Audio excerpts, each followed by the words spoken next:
Hello, everyone. So I wanted to add some more content around UK's Keir Starmer's visit to Kyiv, in addition to just talking about how he got a chance to see some serious action because there was an air raid in progress as he was there, which had to be kind of a holy shit experience.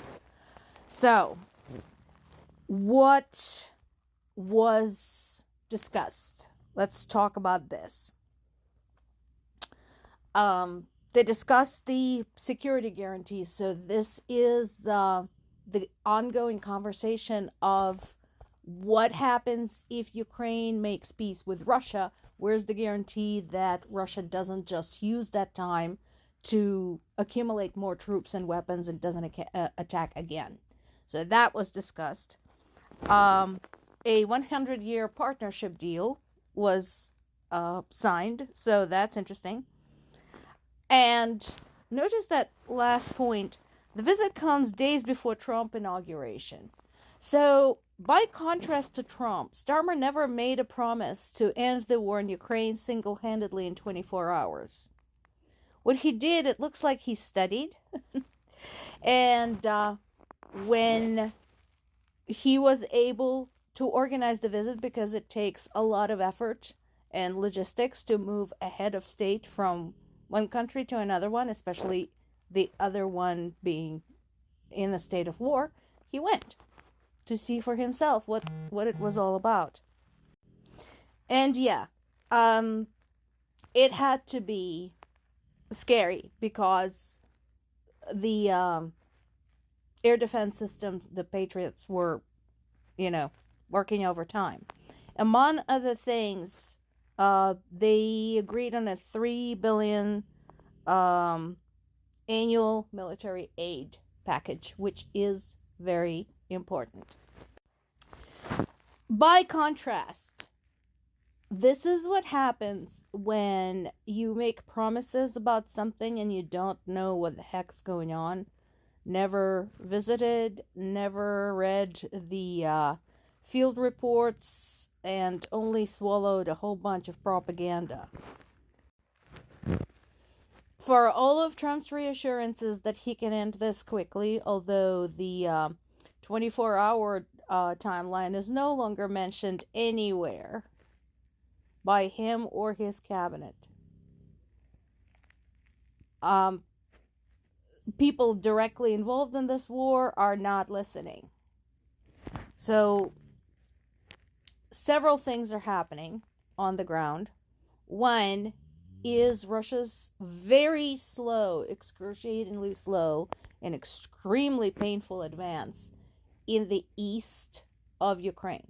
What they want is full control of 4 regions: Donetsk, Luhansk, Zaporizhia, and I think Kherson. I'd have to look that up, but I'm certain that it's Donetsk, Luhansk, Zaporizhia, and the 4th one. So people living in those regions, particularly Zaporizhia and Kherson, are not budging. That includes my parents and other members of my family and friends who still live there. On the other hand, Ukraine made a foray into Russian territory to give them the taste of their own medicine back in the summer, and they're still there. So, they're still holding on to some of Russian territory, and despite the use of North Korean forces, Russians haven't been able to dislodge them from over there. In addition, what would have been useful is to at least look at the necessary conditions and sufficient conditions for peace. I don't think Trump has done that.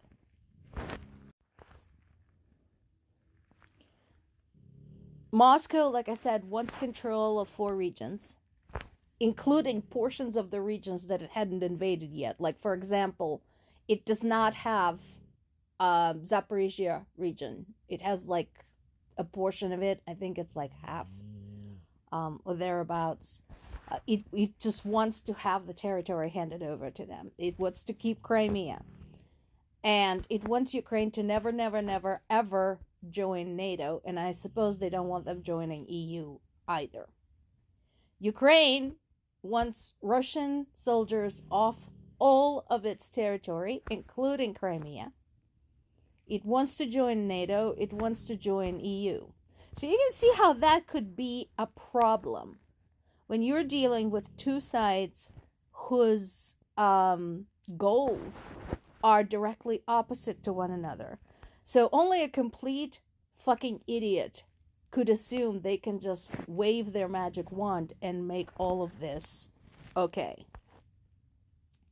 So right now they are talking about 100 days to resolve this. That's a bit of a difference from 24 hours to 100 days. And they reserve the right to change this timeline anytime you want.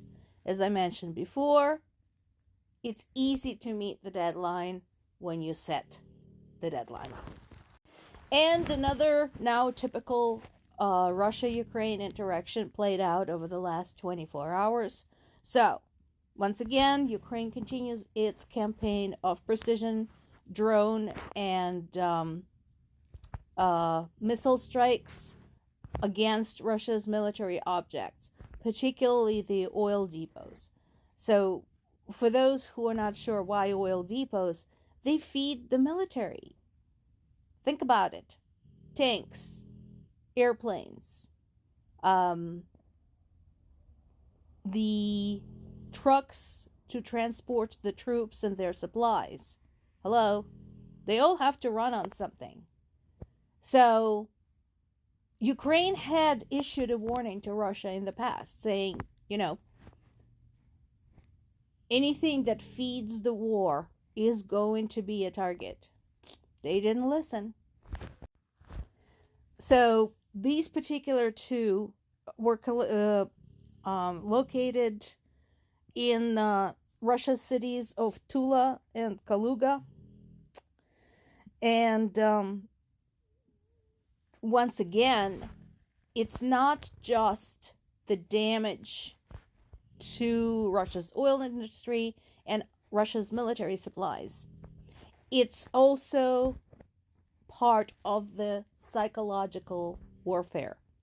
I mentioned this in the past, so if you were to look at the map of the objects inside Russia that Ukraine had struck, let's say in the last 6 months, and look at them by date, you'll see they're like all over the place. Some of them are very close to the border. Some of them are so far, it's insane.